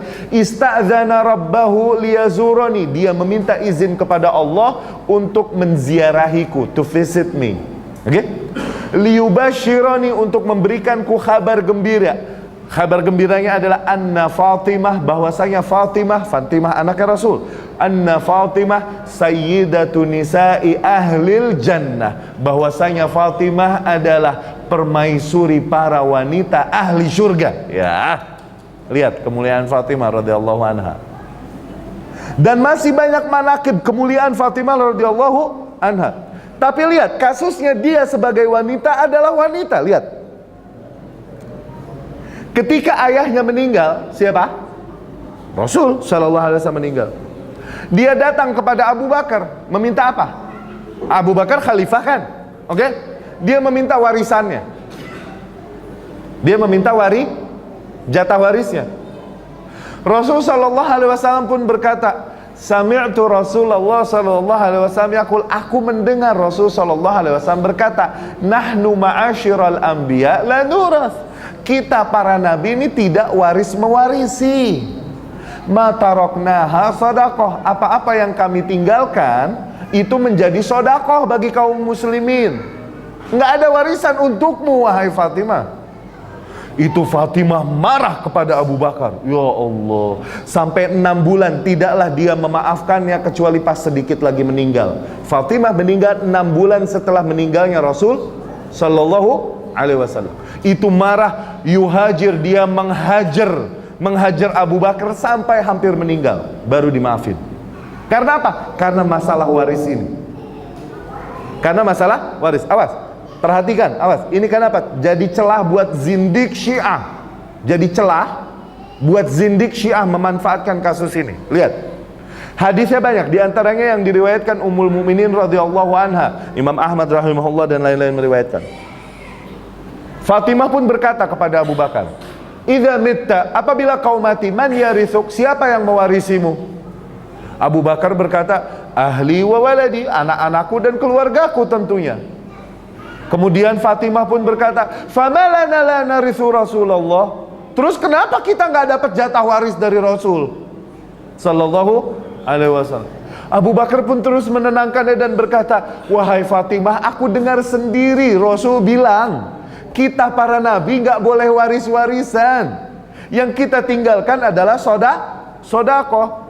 Walakin, tapi aku a'ulu ala ma ya'ulu alaihi Rasulullah wa unfik ala ma yunfiku alaihi Rasulullah. Tapi aku akan menanggung hidup orang-orang yang ditanggung hidupnya oleh Rasul, dan aku akan menafkahi orang-orang yang dulunya dinafkahi Rasul. Jangan takut, aku tidak akan membiarkan kalian. Tapi emang gak ada warisan untuk kalian. Marah dan dia menghajar Abu Bakar berbulan-bulan. Abu Bakar pun datang kepada Ali radhiyallahu anhu. Ali siapa? Suaminya, Ali bin Abi Thalib. Membujuk Ali supaya membujuk Fatimah radhiyallahu anha agar memaafkannya. Kita lelaki sama lelaki ngerti, tapi harim mau dikate apa dong? Harim ya akhi, women is a women. Kalaupun anak Rasul sallallahu alaihi wasallam. Ibnu Katsir rahimahullah memberikan ta'liq, komen yang ajib untuk kasus ini. Oke? Ta'liq Ibnu Katsir adalah apa? Lihat komennya Ibnu Katsir terhadap kasus ini. Fatimah bintun min banati Adam. Fatimah hanyalah seorang putri di antara putri-putrinya Adam alaihi salam. Udah mau diapain, harim? Iya kan? Ya'tariha ma ya'tarihil banat. Dia marah dan ngambek oleh hal-hal yang membuat marah dan ngambek, hal-hal yang membuat marah dan ngambek wanita. Udah wajar, mau diapain? Tidaklah kita mencela Fatimah karena marahnya, sebagaimana kita juga tidak mencela Abu Bakar karena tidak memberikan warisnya. Kenapa? Abu Bakar begitu berpegang teguh kepada sunnah Rasul sallallahu alaihi wasallam. Mau diapain dong? Terus Abu Bakar menuntutnya dan membujuknya agar meridhoi dan memaafkannya. Akhirnya sebelum meninggal, di riwayat Al-Imam Al-Baihaqi rahimahullah, sebelum meninggal pun akhirnya Fatimah memaafkan Abu Bakar radhiyallahu anhu. Abu Bakar berkata, demi Allah, ridho kalian ahlul bait lebih aku cari daripada ridho keluargaku sendiri. Tapi bagaimanapun Rasul memang berkata demikian, aku nggak mau. Iya kan? Aku tak mau melanggar satupun sunnah Rasul sallallahu alaihi wasallam untuk mencari ridho seorang pun di antara makhluk-makhluk Allah. Nggak. Lihat, oke? Dari kasus ini, betapa mulianya Fatimah tadi. Dia permaisuri, wanita ahli surga, dan kemudian banyak manakib dan fadail kemuliaan kemuliaan Fatimah radhiyallahu anha. Tapi ketika jadi seorang wanita, dia adalah wanita. Padahal kita bisa bilang, nggak boleh gitu dong, itu kan Rasul yang nyuruh, harusnya kau nggak usah menuntut lagi. Kita aturan ngomong gitu gak? Ya kan? Itu kita lelaki yang lurus. Jangan kau paksakan wanita untuk lurus, patah. Ajib ya akhi, kita baca hadis, athar, tayyib. Oke? Kita dapat memahami psikologi wanita dengan baik. Syuf.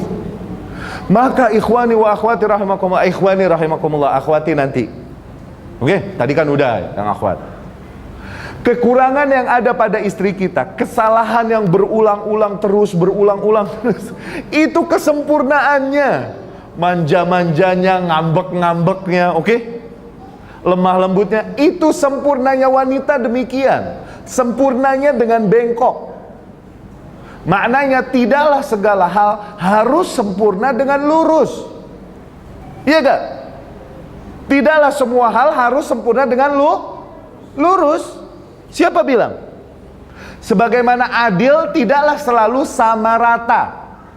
Iya gak? Adil. Coba kita lihat proporsionalitas dalam memahami Islam. Bambu 10 meter. Oke? Supaya adil dibagi dua, berapa? 5? Oke?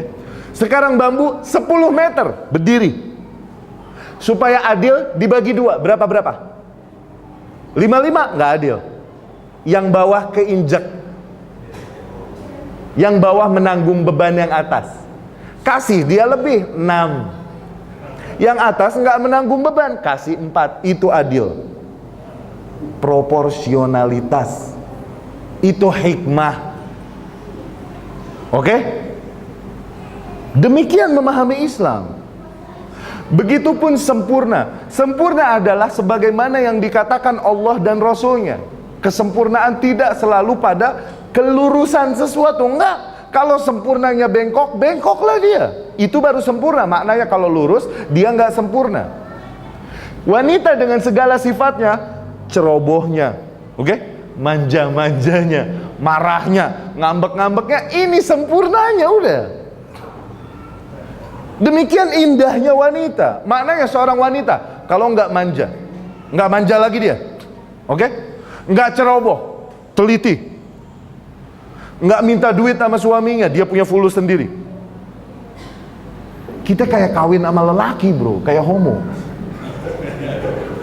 Hilang sifat wanitanya. Iya nggak? Kayak hombre kita. Dia jadi wanita ketika memiliki sifat-sifat wanita itu. Tidaklah segala sesuatu selalu sempurna dengan kail, hook yang digunakan untuk mancing. Oke? Bengkok kan? Kalau lurus gimana? Dia tidak bisa mengerjakan tugasnya dengan baik. Itu wanita, sempurnanya dengan bengkok. Kalau lurus, dia udah enggak wanita lagi, udah enggak indah lagi, dan kita pun hilang rasa cinta kita pada mereka. Ajib. Oke. Demikianlah saling memahami, antara suami memahami istri, istri memahami suami. Suami memahami istri bahwa jangan kita paksakan mereka untuk lurus mengikuti ide-ide kita. Kenapa? Kita hanya akan mematahkan mereka. Sebagaimana kita pun jangan membiarkan dia bengkok, semakin bengkok. Jangan memanjakannya dan selalu menuruti segala permintaannya. Jangan juga. Kenapa? Kau membuatnya bengkok, semakin bengkok, bahkan patah ke dalam. Patah ke dalam. Kenapa? Karena kau selalu membanjakannya dan memberikannya dan segala hal yang dia inginkan, dan tidak mendidiknya dengan ketegasan. Ada pada saatnya seorang lelaki memarahi istrinya, menghajar istrinya, atau bahkan memukul istrinya untuk mendidiknya. Allah Subhanahu wa ta'ala berfirman, bagi kaum lelaki untuk menghadapi kekurang ajaran atau perlawanan istrinya, fa'idhuhunna, nasihati mereka. Wahjuruhunna fil madaji, pisahkan ranjang mereka kalau nggak nurut juga. Masih juga bandel, fadribuhunna, pukul. Tuh, ada pendidikan itu di dalam Islam. Tapi tentunya dengan pukulan yang tidak meninggalkan bekas. Jangan buat memar atau luka. Juga jangan di muka. Oke? Masih nggak bisa juga, lepaskan dengan baik. Kenapa? Kau memintanya dengan baik-baik, kau pun melepaskannya dengan baik-baik. Ya, dan bagi kaum wanita, percayalah, kunci keselamatan kalian di dunia dan di akhirat ada pada suami kalian. Betul, Rasul sallallahu alaihi wasallam bersabda di riwayat Imam Tirmidzi rahimahullah dari Abdullah bin Amr bin As radhiyallahu anhu, ridhar rabb fi ridhal walid wa sakhatur rabb fi sakhatil walid. Keridhaan Allah terdapat pada keridhaan orang tua, okay? Dan kemurkaan Allah terdapat pada kemurkaan kedua orang tua. Ini bagi wanita sebelum menikah. Sebelum menikah. Setelah mereka menikah, ridha dan murkanya Allah ada pada tangan suamimu. Hadis Ummu Salamah radhiyallahu anha, Rasul sallallahu alaihi wasallam bersabda, ayyuma imra'atin matat wa zawjuha anha radin dakhalatil jannah. Wanita manapun yang meninggal dan suaminya ridha kepadanya, nggak menyimpan dendam, marah kepadanya, nggak ridho dengan pelayanannya, maka wanita demikian masuk surga. Ya, begitu Allah mudahkan kunci surga untuk kaum wanita, sebagaimana di hadis Abdurrahman bin Auf radhiyallahu anhu, ayyuma idza sallatil mar'atu khamsaha wa shamat syahraha wa hafizat farjaha wa ata'at zawjaha qila laha dukhulil jannah min ayyi abwabil jannati syit. Seorang wanita apabila dia sempurnakan sholatnya yang 5 waktu, kemudian dia sempurnakan puasanya yang 1 bulan Ramadan, okay? Kemudian dia jaga harga dirinya dengan baik, setelah itu dia taati suaminya, 4 hal ini doang, maka dikatakan kepada wanita yang demikian, yang memenuhi 4 hal ini aja, masuklah kau ke dalam surga dari pintu surga manapun kau kehendaki, masuklah kau ke dalam surga. Ajib. Nggak pakai cerita jihad, nggak pakai cerita mesti mengorbankan jiwa dan raga, nggak pakai cerita diperintahkan mencari nafkah dan lain-lain. Enggak. Kau cuma itu, sempurnakan sholatmu, sempurnakan puasamu, jaga kehormatanmu, jangan keluar kecuali dengan mahram, jangan safar kecuali dengan mahram, jangan berikhtilat dengan yang makruh. Oke? Jaga harta suamimu dan anak-anaknya di rumah, kemudian kau taati suamimu. Setelah itu semua dikatakan bagi wanita yang demikian, masuklah kau ke dalam surga dari pintu surga manapun kau mau, masuklah kau ke dalam surga. Ya, ajib. Ya, lihat betapa agungnya kaum lelaki untuk kalian, dan bahwa lelaki adalah kunci surga kalian. Lihat, perhatikan, sujud kepada makhluk di syariat kita haram, nggak boleh. Oke? Syariat terdahulu boleh saudara-saudara Yusuf sujud kepada Yusuf, iya kan? Saudara-saudara Yakub dulu sujud kepada Yakub. Dulu sujud sama makhluk boleh, sama manusia. Syariat Muhammad SAW sujud kepada selain Allah kufur. Muaz bin Jabal datang dari Syam, tahu-tahu sujud sama Rasul. Rasul bilang, jangan ya Muaz, ada apa? Aku melihat di Syam mereka sujud kepada nabi-nabi mereka, kepada pendeta-pendeta mereka dan lain-lain, dan aku mengira bahwa kau lebih berhak untuk kita sujudin ya Rasul. Kata Rasul, nggak boleh, sujud hanya boleh untuk Allah. Tuh, semulia apapun Rasul SAW, sujud sama Rasul boleh gak? Nggak boleh. Sujud sama kedua orang tua boleh gak? Nggak boleh. Allah berfirman, ati'ullaha wa ati'ur Rasul, taati Allah dan taati Rasul. Tapi sujud sama Rasul nggak boleh. Keridhaan Allah terletak di keridhaan kedua orang tua. Lihat betapa mulia orang tua. Tapi sujud sama orang tua boleh gak? Haram, nggak boleh. Allah perintahkan kita untuk taat kepada pemimpin. Atiullaha wa atiur rasulah wa ulil amri minkum. Boleh nggak kita sujud sama raja? Nggak boleh tetap. Karena apa? Sujud kepada selain Allah haram. Tapi bagi para wanita kepada suaminya, Rasul sallallahu alaihi wasallam berkata, "Lau amartu ahadan an yasjuda li syai'in la amartul mar'ah li an tasjuda li zawjiha li'idhami haqqihim 'alaihinna." Andai saja boleh aku perintahkan seseorang sujud kepada sesuatu, niscaya aku perintahkan apa? Apakah anak kepada orang tuanya? Tidak. Apakah umat kepada nabinya? Tidak. Apakah rakyat kepada pemimpinnya? Tidak. Tapi aku perintahkan wanita sujud kepada para suaminya karena besarnya hak mereka atas istri-istrinya. Lihat, hadis ini apabila dia menunjukkan wa indalla fa inna ma yadullu, maka hadis ini menunjukkan betapa lebih besarnya hak suami atas istrinya daripada orang tua atas anak. Lebih besarnya hak suami atas istrinya daripada pemimpin atas rakyat. Ajib. Ana mengatakan demikian demi Allah, bukan karena Allah takdirkan kita menjadi seorang lelaki, la, tapi karena ini hak yang dengan ini Allah menjalankan sunnahnya di atas alam semesta. Berantakannya umat Islam sekarang adalah dikarenakan para kaum wanita mengambil sifat-sifat kerjaan dan lain-lain yang harusnya dimiliki lelaki, dan para kaum lelaki mengambil kerjaan-kerjaan kaum wanita. Di mana seorang lelaki terbalik nih dunia sekarang. Akhirnya hancurlah umat Islam. Dulu anak-anak umat Islam, ulama-ulama umat Islam, karya-karya tangan mereka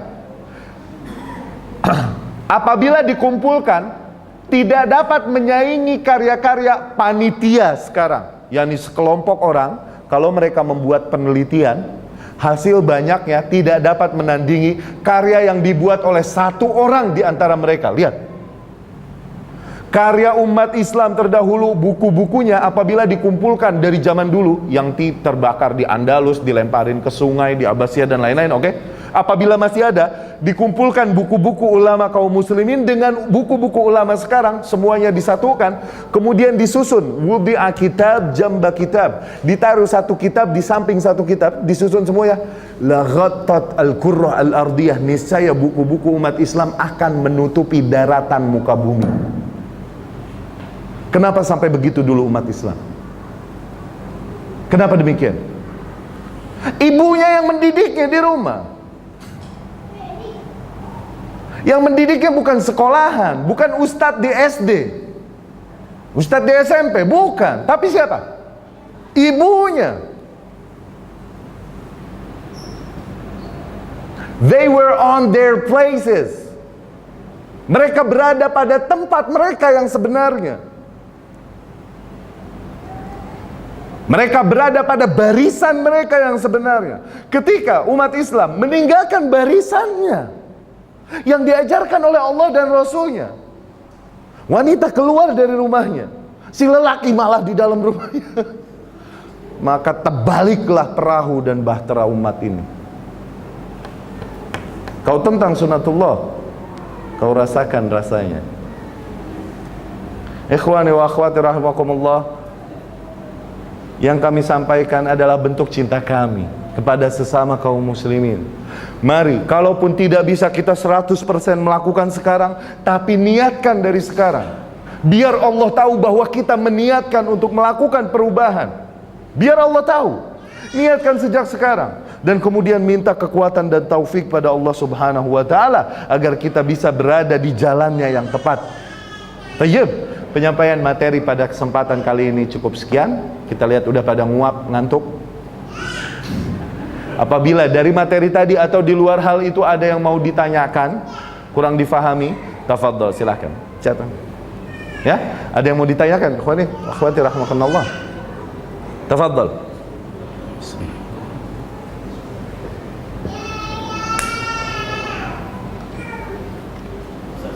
Soalan nasihat pertama, bagaimana ingin mendidikan anak dan situasi anak. Ya. Bagaimana kita mau jelaskan kepada isteri permintaan suami supaya si isteri mudah menerima poligami. Itu satu. Bukan anak.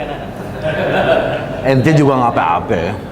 Dan yang keduanya, bagi kita sudah mengamalkan poligami, bagaimana mau mengharmonikan satu berlaku adil, satu kita mengharmonikan agar isteri satu dan isteri dua ataupun keempatnya tidak berantakan, tidak bergantung. Tayyib. Barakallahu fiik.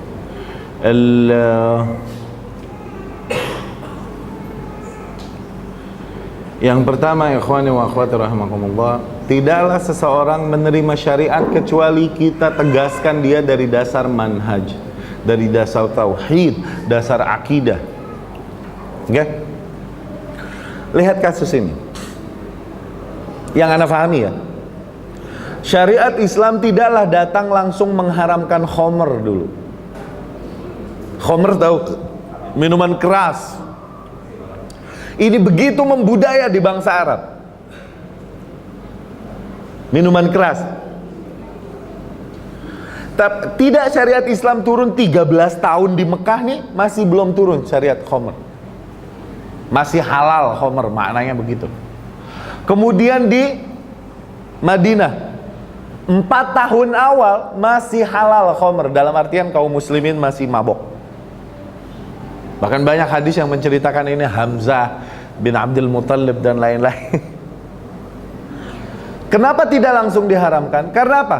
Kaum muslimin belum punya dulu pondasi akidah yang baik. Akhirnya ditekankan dulu di akidah, taat kepada Allah, taat kepada Rasulnya, ancaman-ancaman Allah bagi orang-orang yang menentang syariatnya dan lain-lain. Ini dulu yang kuat. Udah kuat sebelah sininya, semakin yakin mereka dengan neraka, semakin yakin mereka dengan surga yang akan mereka inginkan, semakin yakin baru disuruh tinggalkan khamr. Begitu mudah mereka meninggalkannya. Kenapa? Udah kuat akidahnya. Poligami. Kita kaum yang lahir tumbuh besar bukan di lingkungan yang berakidah dan tauhid baik. Bahkan akidah kita, mindset, lifestyle lebih cenderung mengikuti mindset dan lifestyle yang datang dari kafir. Di mana seorang wanita yang demikian diajarkan kafir, oke? Seorang wanita sepantasnya demikian, yang berbeda dengan ajaran kaum muslimin. Belum lagi tentang akidah, tauhid, sudahkah mereka mengenal dan meyakini benar-benar surga? Kemudian setelah udah nggak kuat, pondasinya demikian nggak kuat, kemudian ditimpa syariat poligami, bam, roboh. Nggak siap. Bukan ana mau ngajak mundur lagi, ayo udah kita haramkan poligami. Enggak, poligami adalah syariat yang Allah syariatkan bagaimanapun. Dan yang kami nasihatkan kepada wanita, kami faham sakitnya hati adalah fitrah kalian, sakit hati kalian terhadap poligami adalah fitrah kalian. Namun ketahuilah bahwa dengan itu Allah mengujimu. Dengan itu Allah mengujimu. Dan dengan menentangnya atau mengutuknya, maka kau menentang dan mengutuk salah satu bentuk syariat Allah. Itu kufur. yang seseorang harus bertaubat darinya. Maka bersabarlah, semarah apapun, sesakit apapun hatimu, maka bagaimanapun kehidupan di dunia ini tidak lama. Ada kehidupan yang lebih abadi nanti setelah kehidupan yang ini, yang apabila kau sabar menghadapi takdirmu, menerima takdirmu dengan baik sebagai wanita yang dipoligami, kesabaranmu ini akan menghapuskan dosa-dosamu yang berlalu,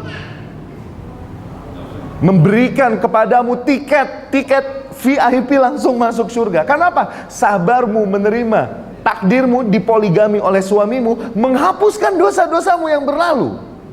Jangan lupakan hal itu. Jadikan ini, jangan jadikan ini sebagai sesuatu yang merugikanmu, tapi jadikan ini sebagai sesuatu yang sebagai kesempatan emas bagimu menghapuskan dosa-dosamu yang berlalu. Ini bagi kaum wanita kami pesankan. Bagi kaum lelaki, awas. Permasalahan poligami bukan permasalahan berani atau enggak. Cuman kobil tuh nikah, siapa yang enggak berani. Tapi permasalahan poligami, permasalahan leadership. Sudah cukup kuatkah jiwa kepemimpinan yang ada di dalam hatimu sehingga kau mengambil langkah untuk poligami? Menurunnya jumlah praktek poligami di dalam umat ini seiring dengan menurunnya sifat leadership yang ada di umat ini,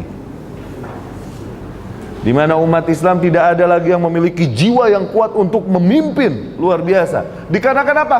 Seorang lelaki dengan wanita terbanyak adalah terbaik dari umat ini, sebagaimana yang dikatakan Ibnu Abbas, tazawwaju fa inna khaira hadhil ummah aktsaruha nisaan.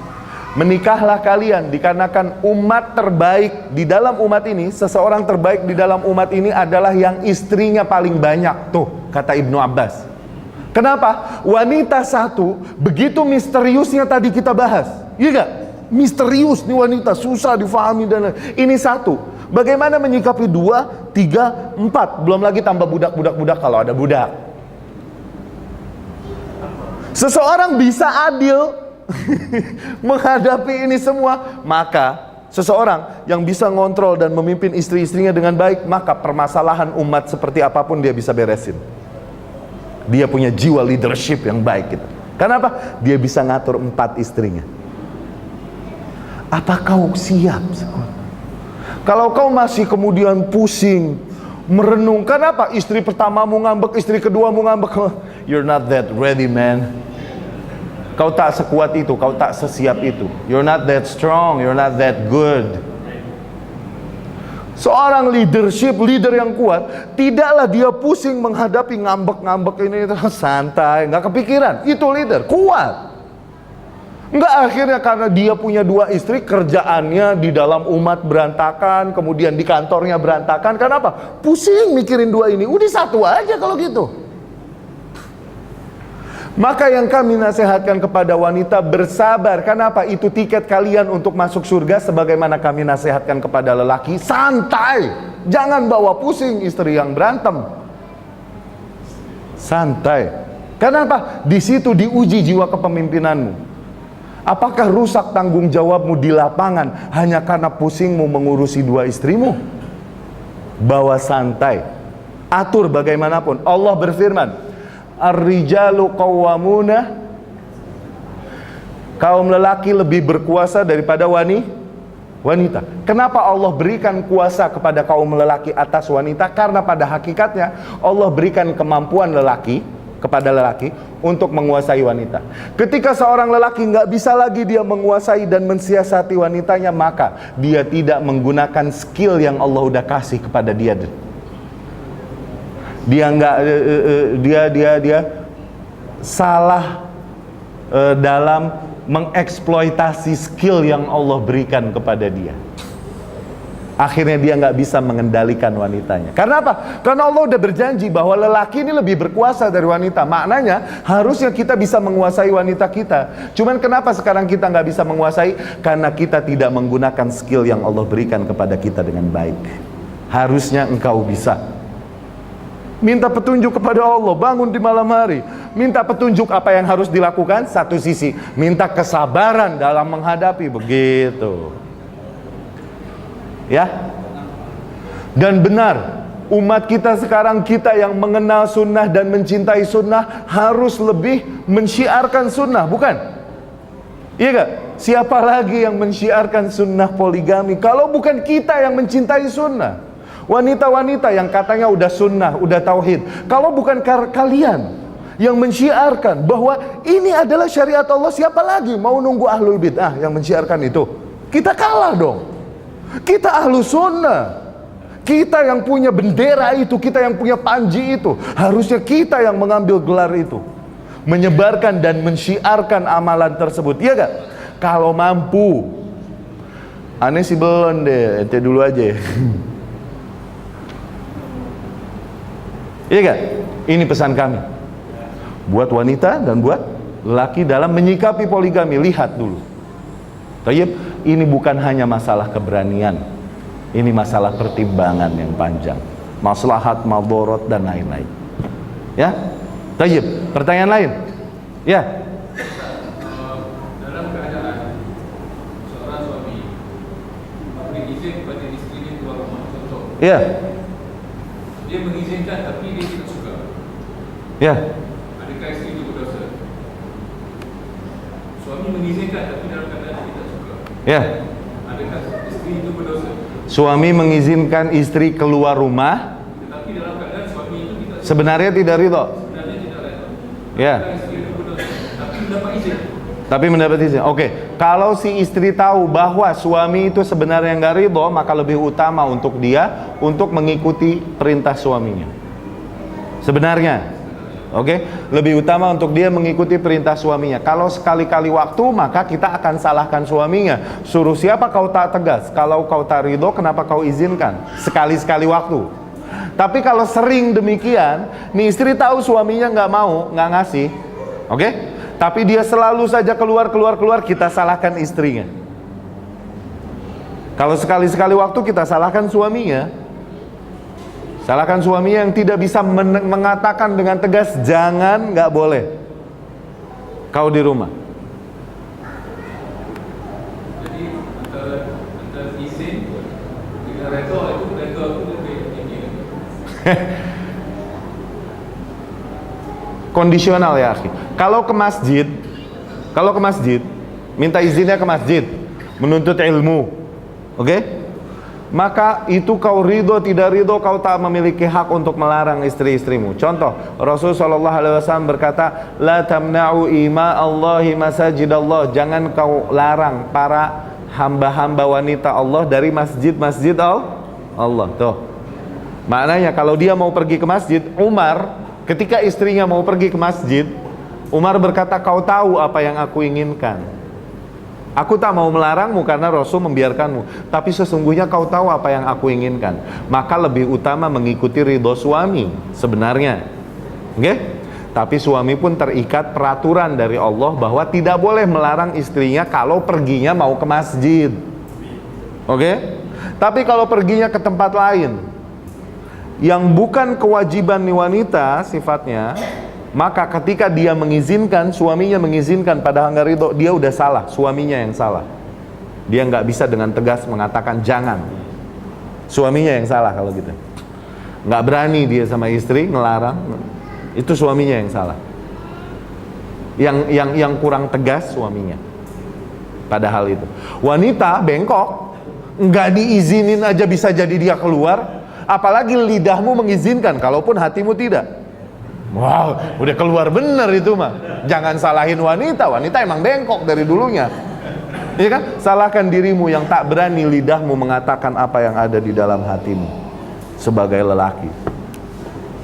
Oke bos, Zen, Thayyib. Ya, silakan Pak. Kalau saya pada masa sekarang kebanyakan suami istri saya sebab problem ekonomi kerja di istri banyak bekerja sampai suami. Ya. Soalan saya sekarang, si suami tadi dia tidak suka istri, tapi sebab masalah ekonomi tak tersebut, sebabkan suami terpaksa untuk izin istrinya bekerja. Ya. Karena hukum dengan suami. Ya, barakallah. Ya, itu nanti kondisional, oke? Yang kita sampaikan konsep tadi, konsep idealnya demikian. Tapi nanti dalam praktek sehari-harinya, maka kita melihat wakil, yakni kondisi yang benar-benar terjadi seperti apa. Ini bisa jadi hukum terhadap seseorang berbeda terhadap yang lain. Oke? Contoh, pahami hal ini nih. Hukum adalah sesuatu yang menggantung di langit. Tapi kalau udah turun ke bumi, ini fatwa. Ke ardul waqi', ke ranah praktis, oke? Ini perlu fatwa, perlu pengetahuan tentang bagaimana kondisi yang terjadi, kemudian usul fikih, qawaid fikhiyah dan lain-lain. Contoh. Hal-hal yang memabukkan haram nggak? Haram kan? Khomer, maka dikiaskan kepada hal yang lain. Khomer, kokain, morfin, haram nggak? Haram. Ini hukum haram, hukum yang menggantung di langit. Oke? Seseorang bertanya, Ustadz, ana mau minum atau mau morfin supaya buat santai aja, buat enak-enak. Maka kita bilang haram. Turunnya haram. Tapi seseorang bilang, Ustadz, ana mau amputasi, mau potong tangan, atau ana mau operasi usus buntu. Bolehkah pakai hal-hal yang memabukkan ini?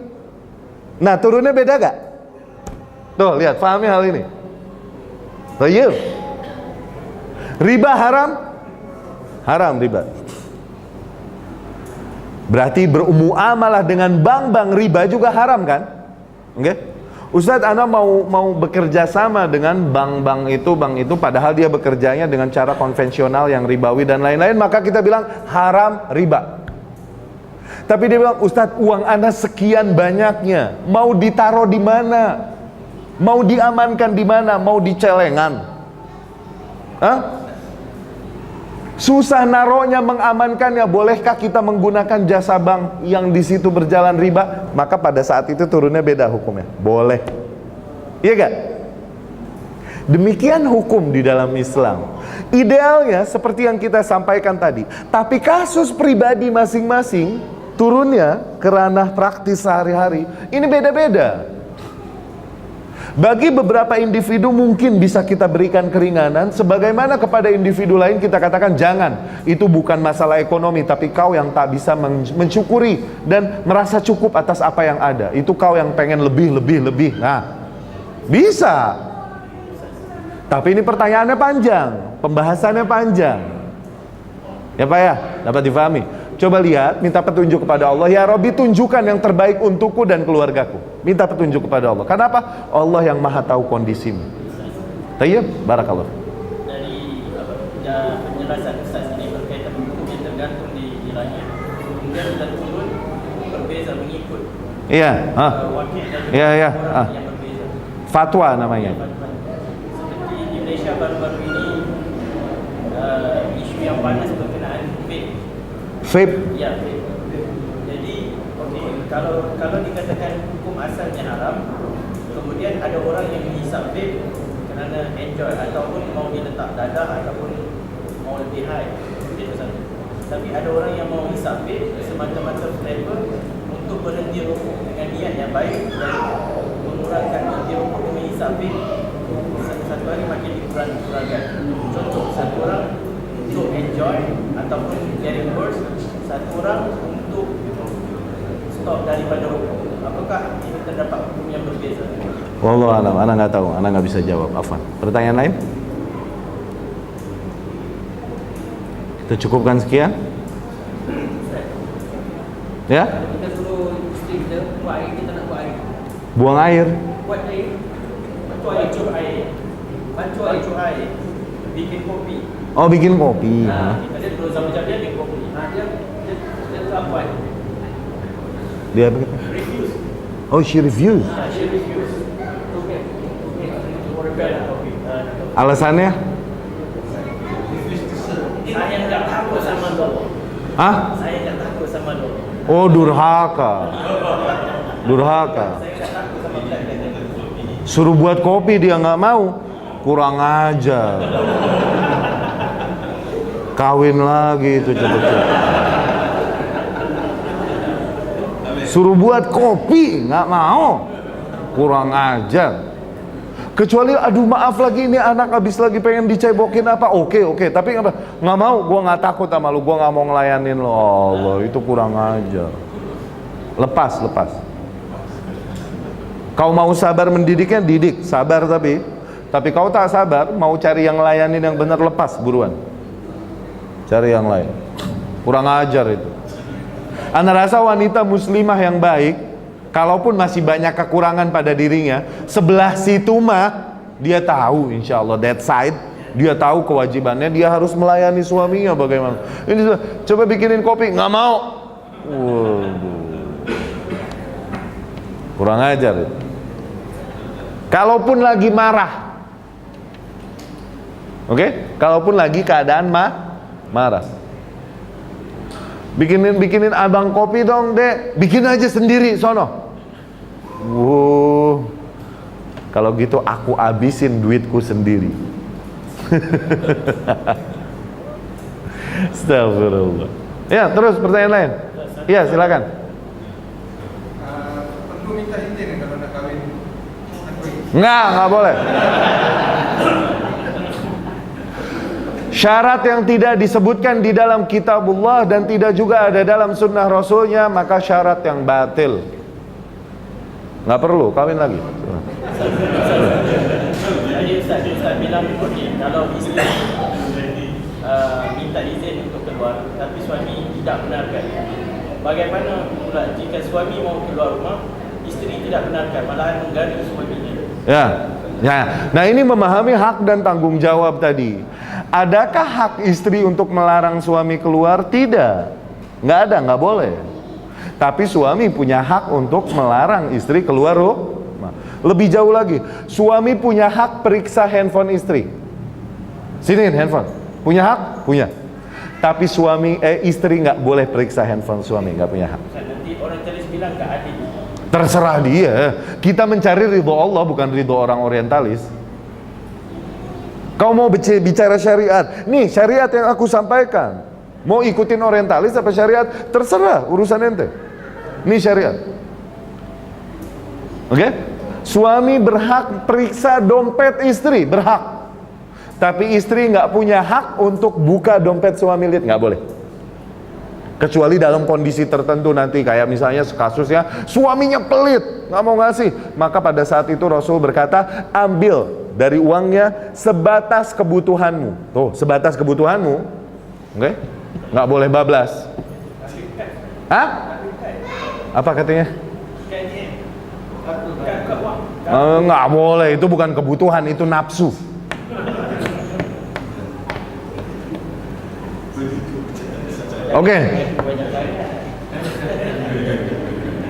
Oke, kita cukupkan sekian ya. Udah malam. Terima kasih Bapak Ibu perhatiannya. Insya Allah Allah Subhanahu Wa Taala izinkan kita lagi bertemu di beberapa hari ke depan. Aku lu qauli hadza wa astaghfirullah li wa lakum. Subhanakallahumma rabbana wa bihamdika asyhadu an la ilaha illa anta astaghfiruka wa atubu ilaik. Akhirul kalam. Assalamualaikum warahmatullahi wabarakatuh.